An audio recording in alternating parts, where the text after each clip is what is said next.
श्रीराम जय जय राम। शाश्वत आनंद फक्त भगवंताजवळच।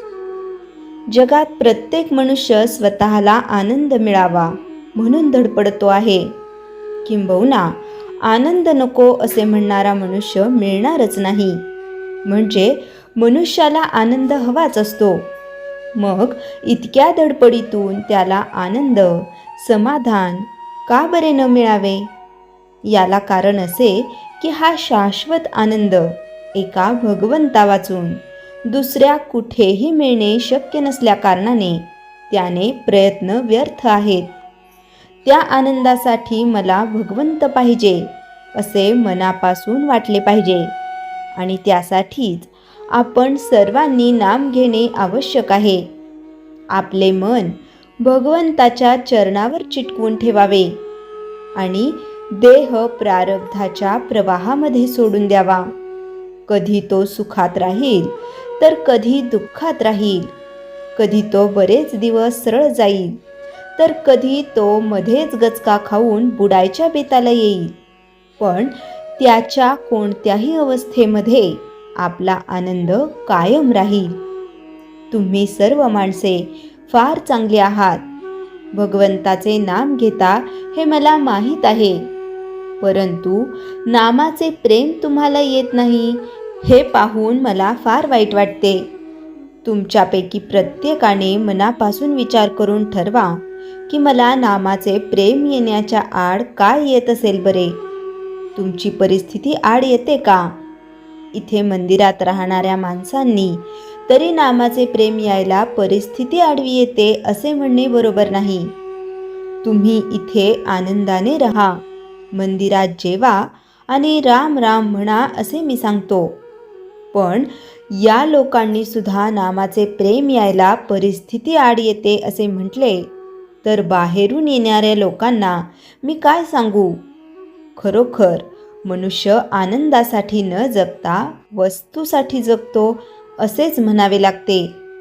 वस्तू ही सत्य नसल्यामुळे तिचे रूप अशाश्वत असते, अर्थात तिच्यापासून मिळणारा आनंद हा देखील अशाश्वत असतो। खरा आनंद हा वस्तूमध्ये नसून वस्तूच्या पलीकडे आहे। आपण भगवंताजवळ आनंद मागावा, त्याने वस्तू आणि आनंद दोन्ही दिले तर फारच बरे। मात्र चिरकाल टिकणारा आनंद हा नेहमी वस्तूरहितच असतो। एका स्टेशनवरून पेरू चांगले मिळतात म्हणून एक जण गाडीतून खाली उतरला। तो पेरू घेण्याच्या नादी किती लागेल तर आपली गाडी न चुकण्या इतका। हे जसे खरे त्याप्रमाणे आनंदाच्या आड येणाऱ्या वस्तूच्या मागे लागणे बरे नाही। आनंद जोडणाऱ्या गोष्टीचा आपण विचार करूया आणि नामस्मरणात राहूया। काल जे झाले त्याबद्दल दुःख करू नये, उद्या काय होणार याची काळजी करू नये। आज मात्र आनंदात आपले कर्तव्य करावे। श्रीराम जय जय राम। चैतन्यवाणी वेळ सापडताच तो व्यर्थ गप्पा गोष्टीत न घालविता नामस्मरण करावे। श्रीराम जय जय राम। श्री गुरुदेव दत्त। श्री गुरुचरित्र अध्याय 17वा। ब्रह्मचार्यास ज्ञानप्राप्ती। श्री गणेशाय नमः। सिद्ध म्हणाला, नामधारका, कृष्णा नदीच्या पश्चिम तीरावर वसलेल्या भिलवडी गावाजवळ भुवनेश्वरी देवीचे देऊळ आहे। ते एक प्राचीन सिद्धस्थान आहे। तेथे असलेल्या औदुंबरापाशी श्रीगुरूंनी वास्तव्य केले। बहुत काळ ते गुप्त रूपानेच वावरले। ते सामान्य तपस्याप्रमाणे स्नान संध्या करीत, जप तप व्रते करीत, गावात हिंडून भिक्षा मागीत, चातुर्मासाचे सर्व दिवस त्यांनी अनुष्ठानातच घालविले। ते ऐकून नामधारक म्हणाला, महाराज, श्री गुरु नरसिंह सरस्वती हे तर परमात्म स्वरूप प्राप्त पूर्ण सिद्ध होते, तरीही त्यांनी अनुष्ठाने का केली, भिक्षा मागितली असे त्यांनी का केले? सिद्ध म्हणाला, ज्ञानप्राप्ती झाली तरी तपश्चर्या सोडू नये. समाजात मान्यवर जन जसे आचरण करतात त्याचेच सामान्य लोक अनुसरण करीत असतात, हे तू लक्षात घे. भिक्षेविषयी सांगायचे तर ती एक पवित्र वृत्ती आहे. संन्याशांनी परिग्रह न करणे, भिक्षेवरच उदरनिर्वाह करणे आणि सर्व काळ साधनामग्न राहणे हाच त्या आश्रमाचा धर्म आहे. दत्तात्रेय व शंकर हेही भिक्षा मागतात, त्याचे हेच कारण आहे. भिक्षेसाठी हिंडताना निजकृपेने भक्तांचा दीन आर्ताचा उद्धार करणे हाच मुख्य उद्देश असतो. श्री गुरु भिलवडीमध्ये गुप्तपणे राहत असले तरी त्यांची सत्कीर्ती व्हायची ती झालीच. त्यांचे महात्म्य लोकात कसे प्रकट झाले ते ऐक.